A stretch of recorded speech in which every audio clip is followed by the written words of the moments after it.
नमस्कार, मैं doctor Sulakshmi Toshniwal from SD Government College Beawar. बच्चों, अभी डायरेक्टरेट के द्वारा सभी महाविद्यालयों में एक आनंदम योजना प्रारंभ की गई है। तो इस आनंदम योजना का लक्ष्य यह है कि सब समाज को सेवा के साथ में जोड़ा जाए। तो इस सेवा के साथ में जुड़ने के लिए उनको किस तरह से स्टूडेंट्स को प्रेरित किया जाए, तो इसके लिए उन्होंने इसको कुछ सिलेबस में शामिल कर दिया और सिलेबस में भी उसके मार्क्स आपके ओवरऑल परसेंटेज में जोड़े जाएंगे। तो आप देखिए कि कोई भी ऐसा दुनिया का कार्य नहीं होगा। अपन कई धार्मिक कहानियों में सुनते हैं कि हम इस जन्म में सेवा करेंगे तो अपने को दूसरे जन्म में उसकी प्राप्ति होगी, परंतु ये तो ऐसा सेवा का कार्य है जो अपने को अभी कर रहे हैं और तुरंत ही अपने को आनंद की अनुभूति कराएगा अपने परसेंटेज के रूप में। न इसके लिए अपने को पढ़ना है, न इसके लिए अपने को कोई तैयारी करनी है, बस अपने को प्रतिदिन का एक सेवा कार्य करना है और वो सेवा कार्य किसी भी रूप में हो सकता है।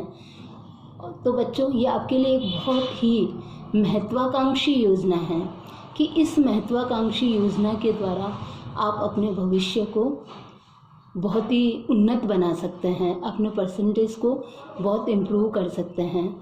और इसके लिए आपको करना क्या है, सिर्फ कुछ सेवा के काम, और ये सेवा का काम आप अपने घर से प्रारंभ कीजिए, अपने भाई बहनों से, अपने पेरेंट्स से, अपने दादा दादी के साथ में, नाना नानी के साथ में, अपने आस पड़ोस के साथ में। आप जब ये कार्य शुरू करोगे तो आपको लगेगा कि आपको बहुत सुखद अनुभूति हो रही है और धीरे धीरे आप अपने अंदर की शक्तियों को पहचानने लगेंगे। आपको अपनी योग्यता पर विश्वास होने लगेगा और आपको लगेगा कि हम तो अपना टाइम वेस्ट कर रहे थे, हम तो बहुत कुछ कर सकते हैं। और धीरे धीरे वो सारे कार्य आप समाज के लिए करना प्रारंभ कर दोगे। और जब आप अपने आस पड़ोस के लोगों के लिए भी जब सेवा के कार्य करने लगोगे तो इसका रिज़ल्ट होगा कि आपको बहुत सुखद अनुभूति होगी। और ये सुखद अनुभूति आप और लोगों के साथ में भी शेयर करेंगे, और जब शेयर करेंगे तो दूसरे लोग भी आपसे प्रेरित होकर के वो भी सेवा का कार्य करने लगेंगे। तो आप देखिए कि आपका एक सेवा का कार्य कितने लोगों को सुख की अनुभूति दे सकता है। सेवा किस रूप में हो सकती है? किसी भी रूप में हो सकती है। आप सेवा किसी वृद्ध व्यक्ति को रास्ता पार करा करके कर सकते हैं। किसी व्यक्ति को यदि कंप्यूटर ज्ञान नहीं है तो आप उसकी उसमें सहायता कर सकते हैं।